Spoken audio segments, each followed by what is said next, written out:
নাম আছিল বুলিয়ে কৈছোঁ। মোৰ নাম আছিল শবনম আৰা বেগম। আজি মই সনাতন ধৰ্মত দীক্ষিত হৈ মোৰ নাম সলনি কৰি শবনম কাশ্যপ হিচাপে পৰিচিত হ'ম।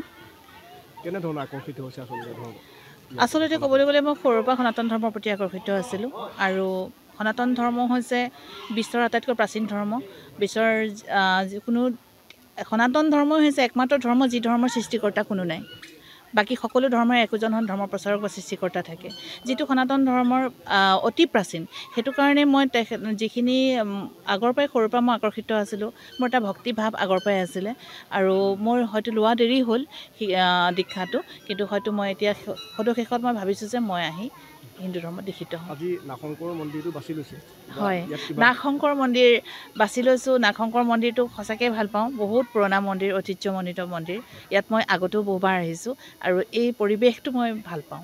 আপুনি আপোনাৰ পৰিয়ালৰ ফালৰ পৰা কিবা সনাতন ধৰ্মলৈ আকৃষ্ট হোৱাৰ কাৰণে আজি ধৰ্ম গ্ৰহণ কৰিলে, আপুনি কিবা অসুবিধা পাইছিল নেকি? কোনোবাই কিবা নাই পোৱা নাই। মোৰ ঘৰত মা আছে, দাদা আছে। মই তেওঁলোকক কৈছোঁ, কওঁতেও তেওঁলোকৰ কোনো আপত্তি নাই, কাৰণ মোৰ স্বেচ্ছাৰে মই ল'ব বিচাৰিছোঁ। তেওঁলোকে কোনো ধৰণৰ আপত্তি কৰা নাই।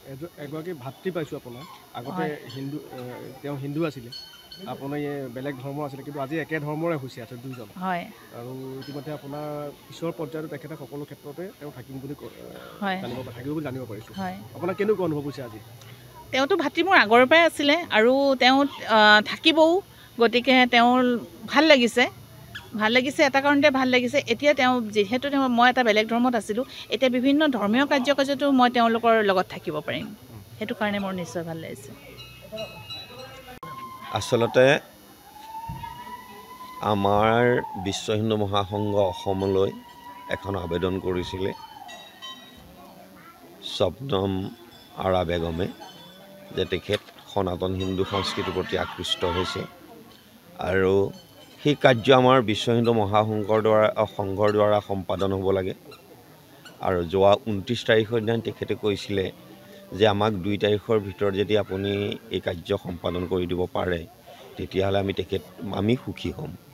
আৰু সেইধৰণেই আমি বিশ্ব হিন্দু মহাসংঘ অসমে তথা আমাৰ ভাতৃ সংগঠন হিন্দু যুৱ ছাত্ৰ পৰিষদৰ যৌথ উদ্যোগত এই পবিত্ৰ ক্ষেত্ৰ নাগশংকৰত আজি তেখেতে শবনম কাশ্যপ হিচাপে সনাতন হিন্দু ধৰ্ম সংস্কৃতি গ্ৰহণ কৰিছে, শৰণ কাৰ্য গ্ৰহণ কৰিছে। ইয়াৰ পিছতে তেখেতে বিষ্ণু যজ্ঞ সমাপন কৰি আজিৰ তাৰিখৰ পৰা সম্পূৰ্ণৰূপে এই মুহূৰ্তৰ পৰা তেওঁ সনাতন হিন্দু সংস্কৃতিৰ সেৱক ৰূপে কাৰ্য সম্পাদন কৰিম বুলি তেখেতে লিখিতভাৱেও দিছে আৰু তেখেতে সম্পূৰ্ণৰূপে নিজক কায় মনোবাক্যে ঈশ্বৰৰ ওচৰত অৰ্পণ কৰিছে। যিহেতু আমাৰ মহাপুৰুষসকলে এই আদৰ্শ আমাক দেখুৱাই আহিছে, যিহেতু আমাৰ সনাতন সংস্কৃতিত ধৰ্মান্তৰকৰণ প্ৰক্ৰিয়া নাই, আমি কাকো প্ৰেছাৰাইজ কৰি ধৰ্মান্তৰকৰণ নকৰোঁ। যিহেতু তেখেতে নিজক সনাতন সংস্কৃতিৰ সেৱক ৰূপে চিনাকি দিব বিচাৰিছে আৰু সেয়েহে আজি আমি সেই কাৰ্য সম্পাদন কৰি শৰণ কাৰ্য সম্পন্ন কৰা হৈছে আৰু ভৱিষ্যতলৈ তেওঁ সনাতন হিন্দুৰ ৰীতি নীতিৰে পৰিচালিত হ'ম বুলি আমাক কথা দিছে। আৰু সেয়ে আজি আমাৰ এই কাৰ্য এতিয়ালৈকে প্ৰথম কাৰ্যসূচী শৰণ কাৰ্য সমাপন হৈছে আৰু এতিয়া মহাবিষ্ণু যজ্ঞ আৰম্ভ হৈছে। ইয়াৰ পিছতে আমাৰ আজিৰ দিন দিয়া যি কাৰ্যসূচী সমাপন্ন হ'ব। তেখেতৰ ঘৰ হ'ল তেজপুৰ। তেখেত আছেই, আপোনালোকে তেখেতৰ পৰা সকলোখিনি আপুনি ল'ব পাৰিব।